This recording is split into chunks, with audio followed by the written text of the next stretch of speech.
Hey, my friends, we will be right back to the show. But I have a question for you. Are you struggling with the impact of childhood trauma? Well, know that you're not alone.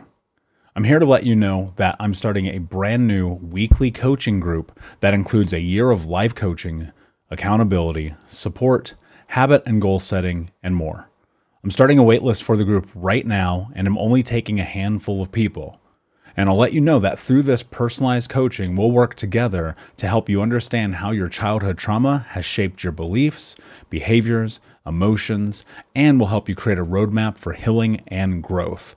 Right now, you can schedule an absolutely free coaching session with me and get put on the wait list if you go to thinkunbroken.com. My friends, it's your time to turn your trauma into triumph, breakdowns into breakthroughs, and become the hero of your own story. And I'm here to support you in doing that. Just go to thinkunbroken.com to register for a free coaching call with me and to get put on the wait list for the brand new weekly coaching program. Hey, my friends, we will be right back to the show. But I have a question for you. Are you struggling with the impact of childhood trauma? Well, know that you're not alone. I'm here to let you know that I'm starting a brand new weekly coaching group that includes a year of life coaching, accountability, support, habit and goal setting, and more. I'm starting a waitlist for the group right now, and I'm only taking a handful of people. And I'll let you know that through this personalized coaching, we'll work together to help you understand how your childhood trauma has shaped your beliefs, behaviors, emotions, and will help you create a roadmap for healing and growth. Right now, you can schedule an absolutely free coaching session with me and get put on the wait list if you go to thinkunbroken.com. My friends, it's your time to turn your trauma into triumph, breakdowns into breakthroughs, and become the hero of your own story.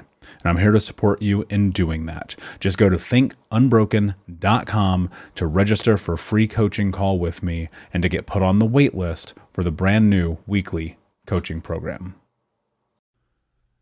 We'll be right back to the show. But before we do, I want to tell you about today's sponsor, factormeals.com, where if you go to factormeals.com/unbroken50 and use the code unbroken50, you can get 50% off your first order. That's factormeals.com/unbroken50.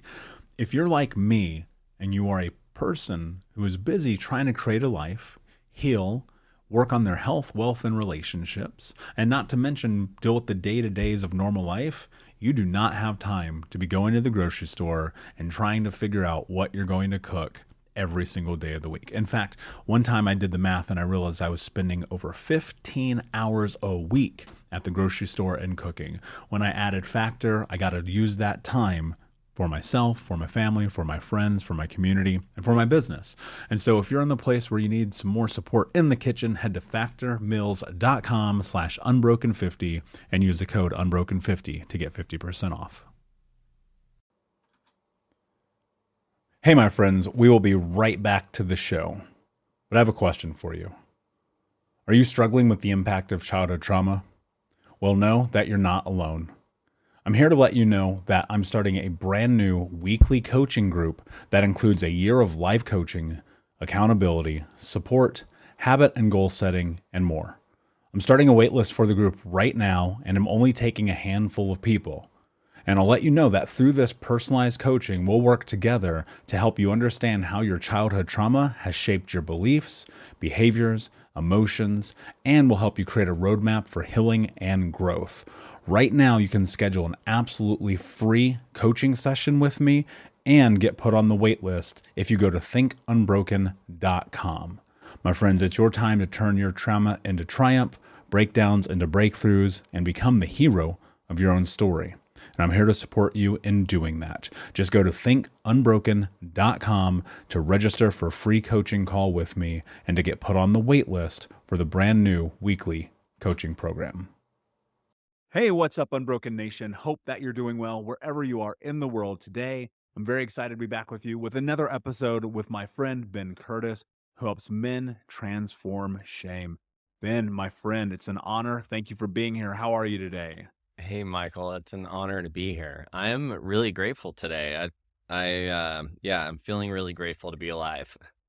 had a lot of beautiful conversations already, and I'm really grateful to be in this space with you. It's an honor to have you here, my friend. For those who do not know you, tell us a little bit about your backstory and how you got to where you are today. Right. Well, I am a personal freedom coach and I focus on men. I help men release shame and self-sabotage and transform it into purpose, power, freedom, and embodiment. I'm also an award-winning actor and musician. So you may know me as the dude you're getting Adele guy from 20 years ago. I was most famous, brought in the world from then. Born and raised a preacher's kid from Chattanooga, Tennessee, and watching my dad on the pulpit, really reaching people. My dad was a sensitive dude, and thank God he passed some of that on to me and encouraged me to honor my feelings and my dreams. And I chased them all the way to New York, and I just continued to break boundaries of what people told me was not possible or where I shouldn't go. And I just followed my heart. And I got into the school of my dreams at New York University. I got an acting scholarship. And within 2 years into school, I got this huge acting campaign for Dell Computers. And I immediately became world famous. It was the most exciting moment of my life and terrifying, but I was still in school full time. I was on TV every day. I was getting interviews every day. I was making more money than I've ever made before. And I moved out of the dorms. I was like getting in the big life. I moved in the financial district. I went to this course at Landmark Education. I don't know if people have heard of Landmark before, but it was a personal growth and development organization. And just about dealing with your crap in your life. And I had this huge, amazing awakening of my purpose. And that was in the World Trade Center. And 2 weeks later, and I had a direct view of it from my bedroom, 2 weeks later was 9/11. And I saw everything. I was there. My roommate almost died. I almost died.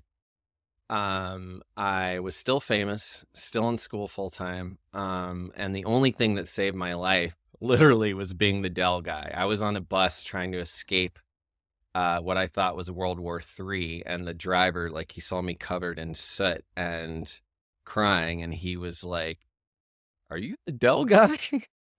And because of that, this driver dropped me off at this building where 6 hours later, my best friend turned up. I thought he was dead.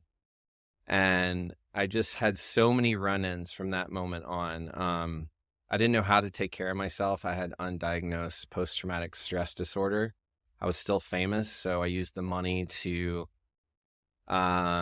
survive. And mostly that started looking like drugs and alcohol and really numbed out. And basically was just trying to make everything stop as my career was getting bigger. And I just didn't have the help I needed. And sort of by the grace of God, I got arrested. And that's what I became famous for, was getting arrested. "Dude, you're getting a cell" was the tagline. And on CNN headline news. And it was, again, a beautiful lesson. I met my fate in that weekend behind bars. I saw where I could go, and I saw I had an opportunity to ask for help, and I just started asking for help. And I got a therapist. I got back in touch with my father. He became my best friend. I started taking care of myself. I let go of my acting career for a while. I mean, I couldn't even get hired if I wanted to. I started playing music again, which is a thing I love. And all of that, like, I started teaching yoga. I became a really intense alcoholic.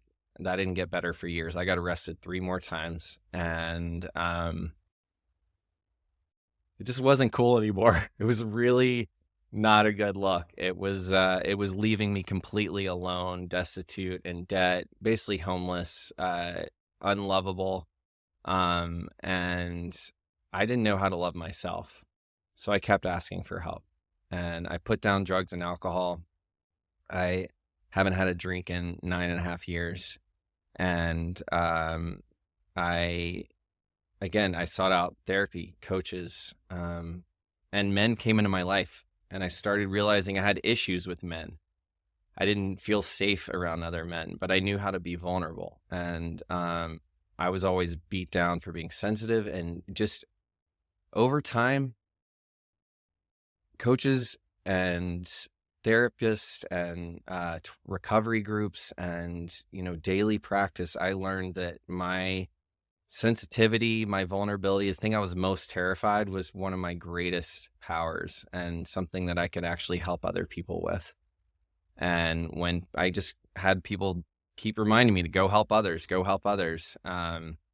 out of my head and into action, and also take time for my heart and take time to feel those feelings. And all of this culminated into my acting career took off. I started a band. I met my wife. She's the lead singer of the band. We're called Dirty May.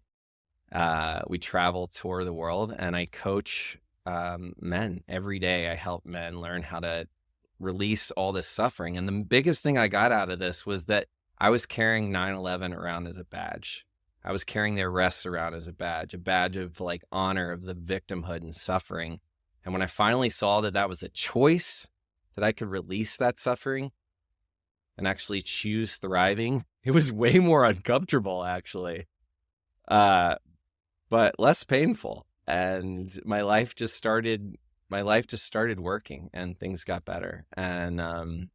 And people started asking me to work with them. And then I realized I love coaching. I love going there. My personal training and yoga clients were getting way too much free therapy from me. So I just, and some of these people weren't going there with me. They weren't, I would hear people ask for help. And then when I'd show up, that I would, especially men, find like they still didn't feel safe asking for it.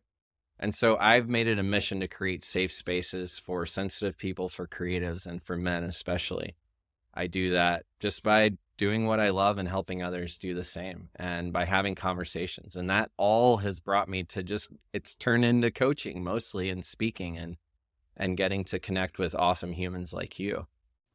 We'll be right back to today's show, but first I need to ask you a question. Are you feeling stuck? Are you feeling like you don't have the support to go to the next level in your healing journey? Are you feeling like you wish you had a little bit more support from not only myself, but the Unbroken Nation? Well, my friend, I want to invite you to come and join our live weekly coaching sessions in Think Unbroken. All you have to do is go to Keys, Keys, keys.thinkunbroken.com to sign up and join us today with 100% money back, no questions asked, guaranteed, and no contract or commitment.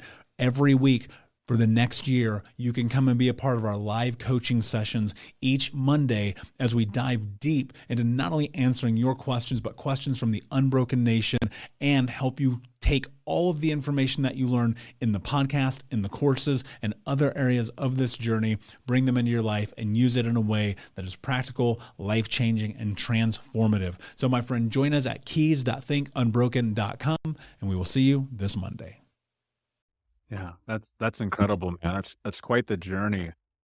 There's so many different places that we could go, but where I want to really start is in this scope of vulnerability. I look at, you and I are relatively close in age, and we've shared some very interesting experiences together and separately and throughout the course of, the parallels of what it takes to get to where you are. Yeah. And the thing that I always come to is thinking about the power of vulnerability and why that matters so much, because you have so many people in the world, especially when geared towards men, and we're told, be strong, don't be a pussy, man up, don't be a bitch, don't cry, don't complain. You hear all of this, and it's like, it's so ingrained and embodied into effectively the DNA of manhood today. And yet, and I don't even necessarily say the word toxic, but it's just the way that it is perceived that manhood should be, I think, is insanely detrimental. And I found myself much like you. Here I am at 30 years old, and I just come out of the last couple of years of like massive struggle, working through all these different demons. And I said to myself, I don't know how to be in connection with men. And I forced myself to go into men's group coaching, and it changed my life forever. Like, it's really incredible what happened through that. I'm curious, Ben, what do we do for men who are listening to this and they're like, I don't know where to start? It's a great question. I just asked that of someone earlier today. Well, someone who leads men's groups and has been part of men's groups, uh, you know, I would say, first of all, actually, my intuition is telling me you're already in the right place. You're already in the right place. If you're here and you're listening, start to practice awareness, start to practice cultivating those spaces where you don't feel safe, and then start talking about it with other men in your life. Start asking for help. And if you don't feel comfortable doing that, Google men's groups. Google, any type of, there's so many men's groups and men's teams out there. And I think that's a great place to start. Looking for a therapist, anyone where you feel safe, whether it's someone you know or you don't know. I find being around other men, it helps me hold accountable for the spaces I feel most uncomfortable. And that's where I know I need to lean in. I even avoid some of my closest male friends sometimes because I know how big of a leader they see me as, and it's confronting. And so we practice spending time together, like holding each other accountable for our greatness, and practice holding space for the days when we're not okay. And I think that's really important, is just practicing being able to say when you're not okay or when you need help. So it could be as simple as just practice asking for help. The word that comes to mind in you saying that, and you're welcome to go deep into this, please. The word that comes to mind is discomfort, Mm. right? And so many people, and men or women alike, I think the idea of vulnerability is freaking incredibly uncomfortable. It's one of those things that we do face shame, we do face guilt, we do face judgment and ridicule, but I've come to find most often from myself and less so from the world. And how do you step into that discomfort, Ben, to be able to get, because I think that there's and maybe I'm wrong here, but I believe that there's like this chasm between I need to ask for help and I'm asking for help. And in between those two moments is a whole lot of mind fucking. And so I'm really curious about how one actually steps into that. Practice.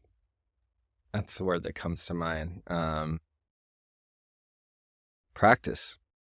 And for me, I mean, it's different for everybody, but you can ask for help anytime you want. You can say no, you can say stop, you can say yes, you can say help, you can say please.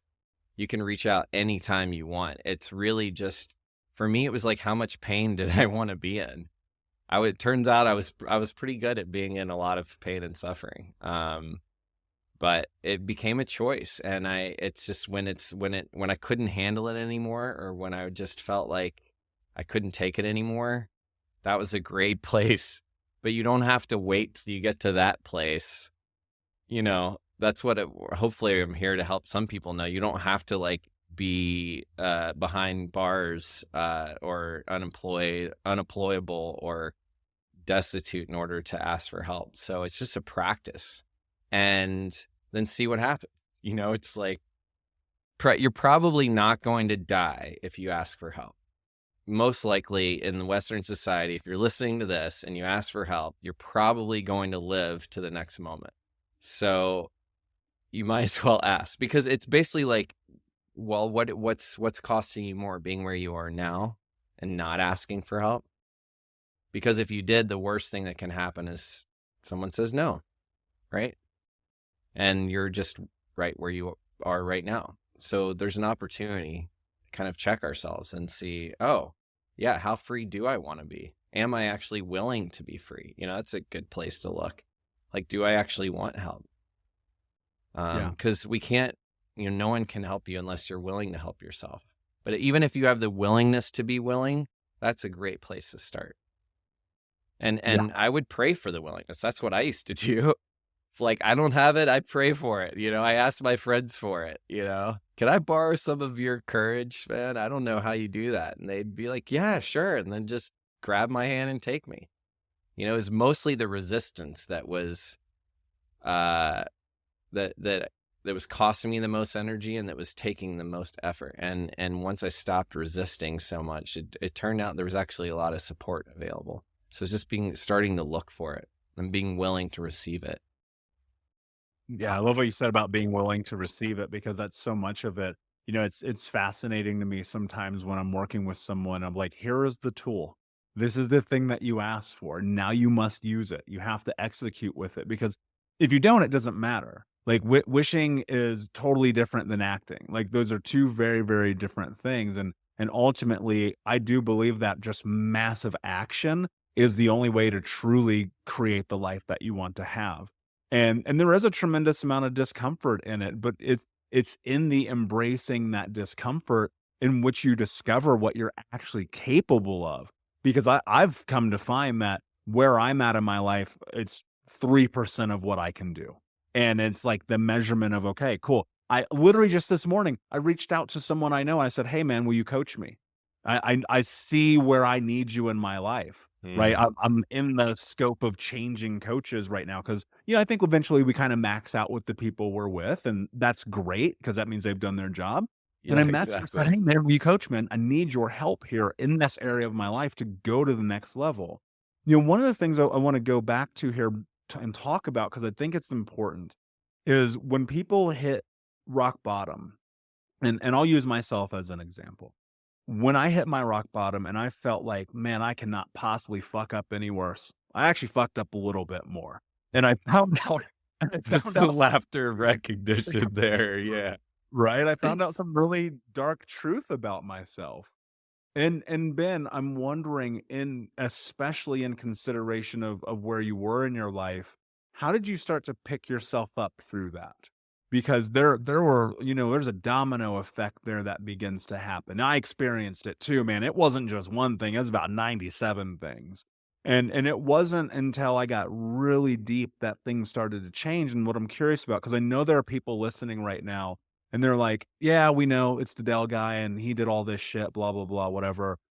And to have this idea that I believe people believe, and I only believe this because this was my experience, that this is how I'm going to be remembered, was crushing. And what I'm curious about is, what was the pathway from that rock bottom to today? Like, what did that actually look like? That's a great question. Um, I'm trying to think like which bottom was actually the rock bottom. There was a lot of them. Mm. Um, the one that hits me the most is I was in school, Dell stuff was going on. Pretty sure I had news interviews or radio interviews booked that morning before class. And I developed a pretty steady cocaine habit that I don't really talk about. I'm starting to more now because I just realize I have nothing to hide, and I hope someone else hears this. I would even do it in class sometimes, and it was just, I didn't want to, and I was. And I remember I'd been up all night, and I knew the only way I was going to get through the next few hours was to get more, or I was just going to crash and burn. And the paralyzing anxiety was setting in, and I called the dealer, and they were late, and I was waiting for them, and the sun started to rise, and I looked out my window over the steeple of the Episcopal Trinity Church right there on Rector and Broadway. That was where I lived. And I looked over into Ground Zero, and then the bell rang. And I just saw the steeple, and I'm not super religious, but I grew up, my father's a minister, and he's my best friend, and really taught me, he believed in a loving God. And I just felt like God was really reaching into me at that moment and saying, wake the F up. And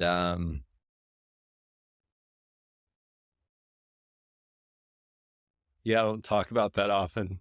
It's still a raw space, but I'm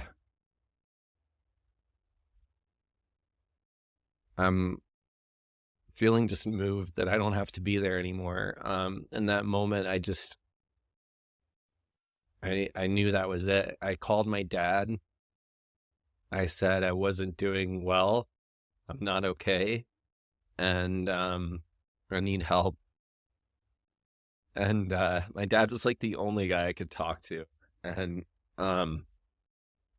amazingly enough, so my father flew up from Atlanta, and we've been through a lot together, and he helped me go through my mail. I hadn't opened my mail in 3 months. It was too scary. It was too much responsibility was piling on, and I just avoided everything. I just couldn't handle the world. And he said, I'm going to take you to a therapist. My dad is an Episcopal priest, and there's an Episcopal church behind us. And he took me to an Episcopal church where there's this therapist that I could talk to. The therapist said, it sounds like, you're dealing with this, this, and this, and you're not able to function. And which I couldn't. And so I got on, he put me on some medication, suggested it. It wasn't great, but it saved my life.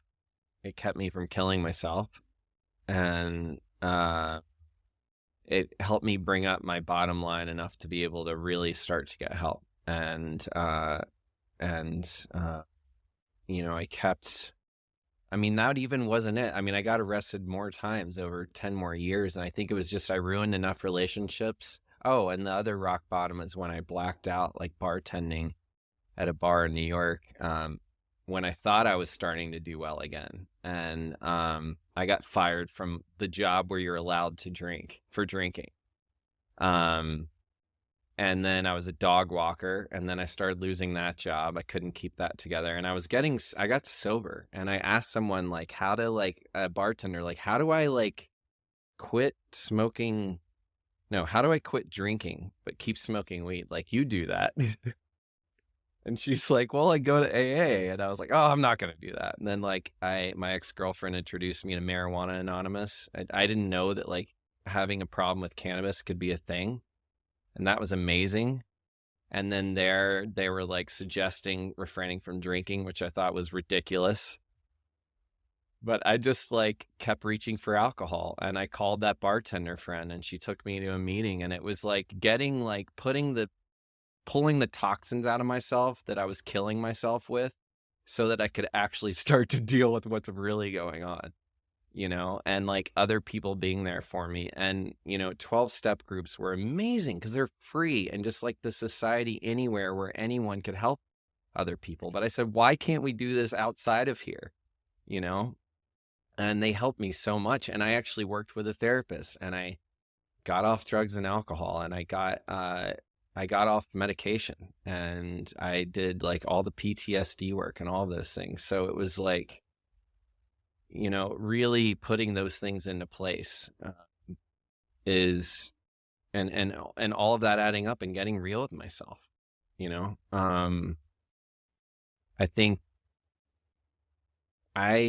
it's cliche almost, and I love it for that reason, because it resonates for so many of us. But it really is my light, not my darkness, that most frightens me, even to this day.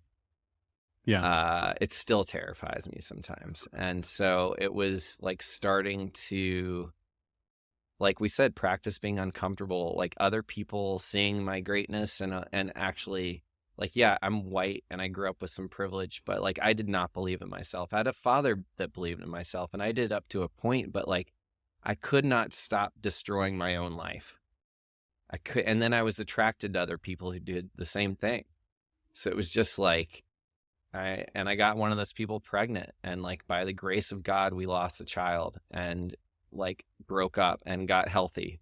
And now we're both happily married, and better than ever. And it was just looking at the lessons and actually starting to say, okay, enough, I'm ready to learn, and just practicing surrendering and asking for help over and over. That was really the dance, I think, that's made the biggest difference. Hey, what's up, Unbroken Nation? We'll be right back to today's episode, but I want to take a moment and invite you to Think Unbroken Conference. That's right. Our next conference is happening right around the corner this December, with amazing speakers from around the world who are leaders in personal development, trauma education, mindset, and more. All you have to do to register to watch for free, that's right, $0, come and join us, is go to myunbrokenlife.com, register and sign up. You can get access to the free event. Watch live with us this December. It'll be myself speaking along with amazing human beings like Anthony Trucks, Jamie Bronstein, Leslie Logan, and a special interview that I'm doing with Dr. Gabor Mate that has never before been released. So come and join us, myunbrokenlife.com. All you have to do is put in your email. We'll send you over the registration. You'll be able to come and join us, watch live. And then if you want access to the recordings or more information there for you to keep them forever. But in the meantime, go sign up. Block it off on your calendar. This is going to be a transformational experience that you do not want to miss. Head over to myunbrokenlife.com to register for free. Until next time, be unbroken. Yeah. Same. You know, I look at it's weird, the synchronicities here. When I was 23, I've only talked about this one time ever on the show. When I was 23, my girlfriend at the time had a miscarriage. And I remember just being like, I feel like the universe is telling me something.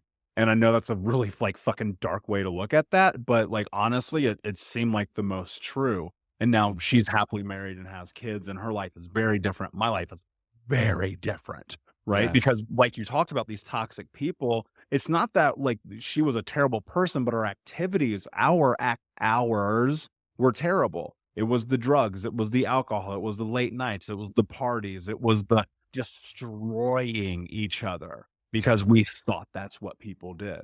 We thought that's relationships, that's connection, that's love. And you look at this, it's what you said, man. Like, I so resonate with this idea of being so terrified of the light, knowing, because it's like the control that we have over the darkness is we let it seep in and we just pretend it's not there and we placate it. And then you're suddenly like, oh yeah, I'm passed out drunk, puke all over me on the bathroom floor again. Must have been a great night. I can't wait to tell people about it. Yeah. And you're down in this moment, you're looking at your life and you're thinking, wait a second. What if I could have this other thing? And that's become such a driver in my life of having the willingness, going back to this word again in this conversation, to say, no, I can have this. I can have the life I want to have. I can have the love, the relationship, the body, the spirit, the soul, the money, the companionship, the friendships, the everything. And it's the willingness to step into the light. So let's go in that a little bit deeper, Ben. Oh, can I say something about that just came up Please. for me? Yeah. You know, I remember when I didn't know how to play rock and roll again without being full of drugs and alcohol.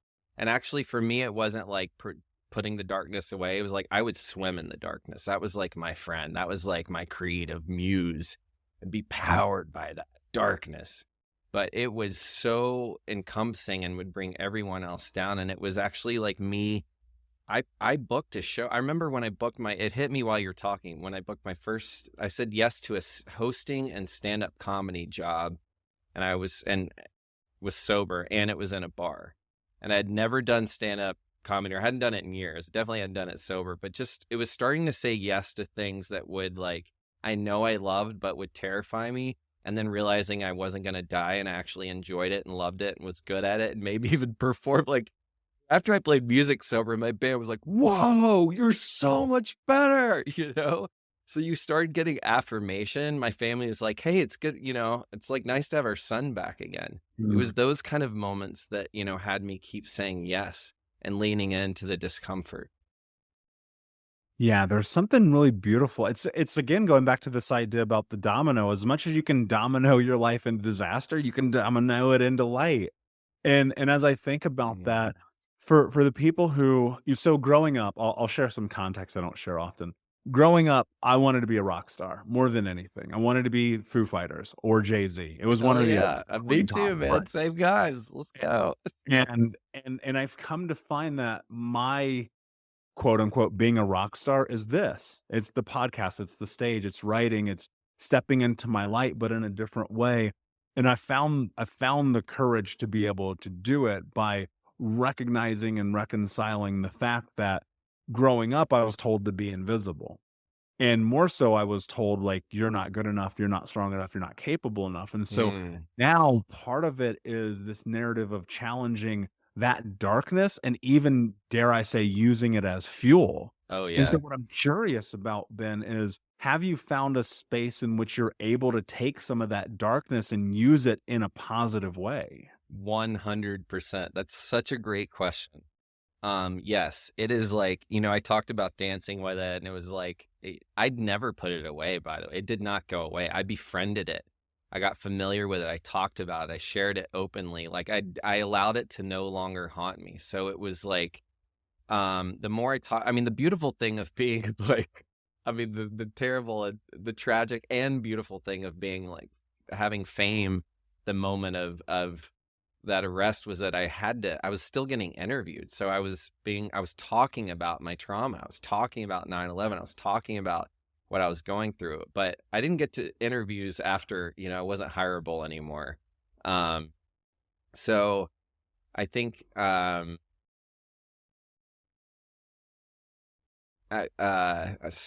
shoot, I just lost my train of thought for a second. There's something I wanted to say. How I use the darkness.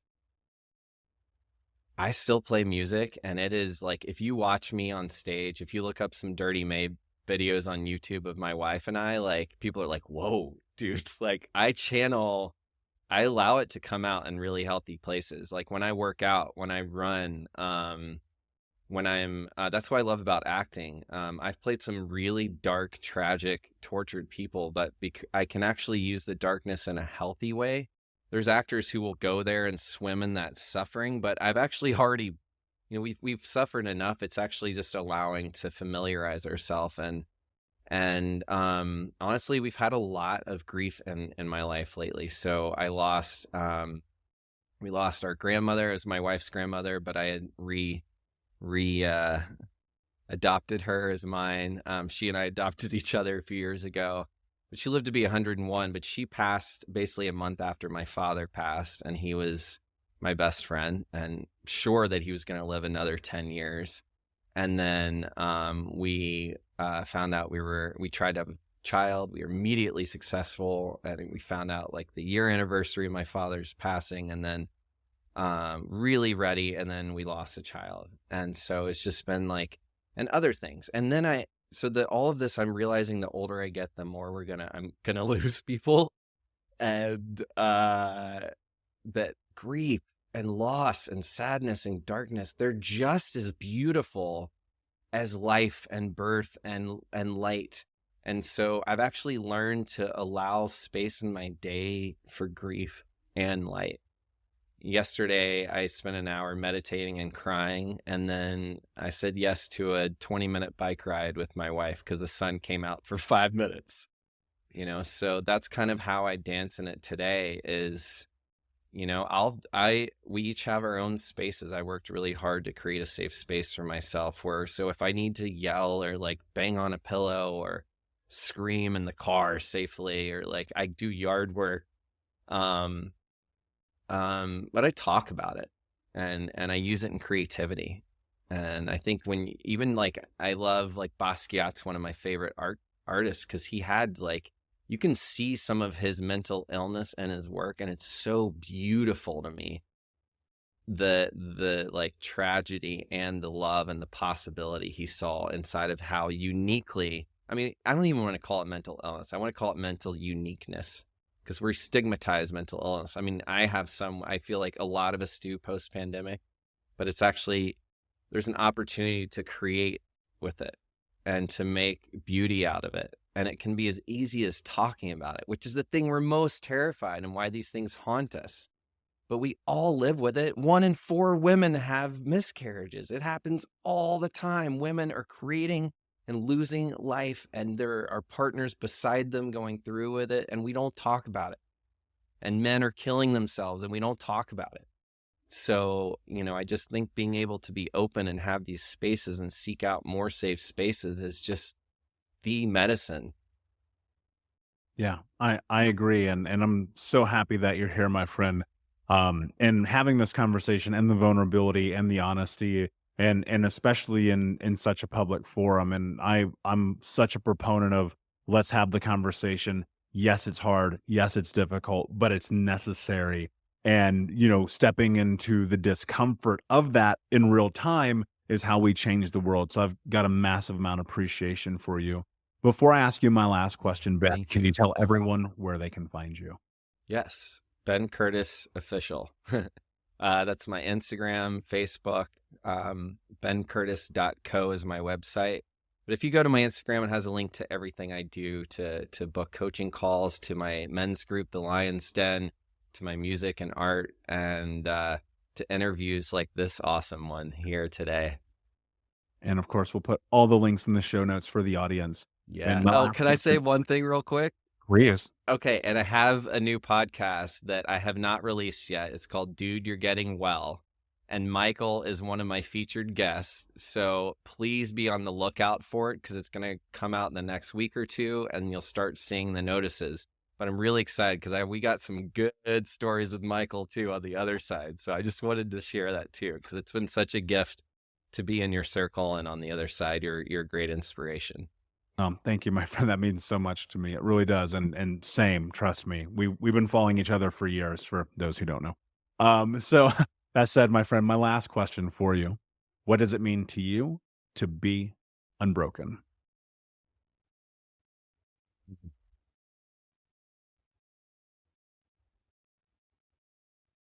Honest, vulnerable, raw, real, and unleashed. And love. Brilliantly said, my friend. Goosebumps, literally. Amazing. Thank you so much for being here. Unbroken Nation, thank you for listening. Please like, subscribe, comment, share, tell a friend. And until next time, my friends, be unbroken. I'll see ya. Hey, Unbroken Nation, we'll be right back to the show, but I wanted to let you know that you can grab a copy of my first book, Think Unbroken, Understanding and Overcoming Childhood Trauma, for free. If you go to book.thinkunbroken.com, you can download the PDF ebook version of the book and get everything that I know about the baseline of healing trauma for free, downloaded to your email right now. Just go to book.thinkunbroken.com to download your copy of Think Unbroken, Understanding and Overcoming Childhood Trauma for a PDF for your phone. Again, that is book.thinkunbroken.com. Thank you so much for listening to Think Unbroken. Please share this episode with someone who could use it and help us move forward in our mission of ending generational trauma in our lifetime. And if you would, please take 5 seconds to pop on iTunes or Spotify, hit that 5-star, leave a review, and you can also reach out to us on social at Michael Unbroken or at Think Unbroken. And of course, you can check out our YouTube channel at Think Unbroken. Thank you for being a part of Unbroken Nation, my friends. And until next time, be unbroken. Hey, my friends, we will be right back to the show, but I have a question for you. Are you struggling with the impact of childhood trauma? Well, know that you're not alone. I'm here to let you know that I'm starting a brand new weekly coaching group that includes a year of life coaching, accountability, support, habit and goal setting, and more. I'm starting a waitlist for the group right now, and I'm only taking a handful of people. And I'll let you know that through this personalized coaching, we'll work together to help you understand how your childhood trauma has shaped your beliefs, behaviors, emotions, and will help you create a roadmap for healing and growth. Right now, you can schedule an absolutely free coaching session with me and get put on the wait list if you go to thinkunbroken.com. My friends, it's your time to turn your trauma into triumph, breakdowns into breakthroughs, and become the hero of your own story. And I'm here to support you in doing that. Just go to thinkunbroken.com to register for a free coaching call with me and to get put on the wait list for the brand new weekly coaching program.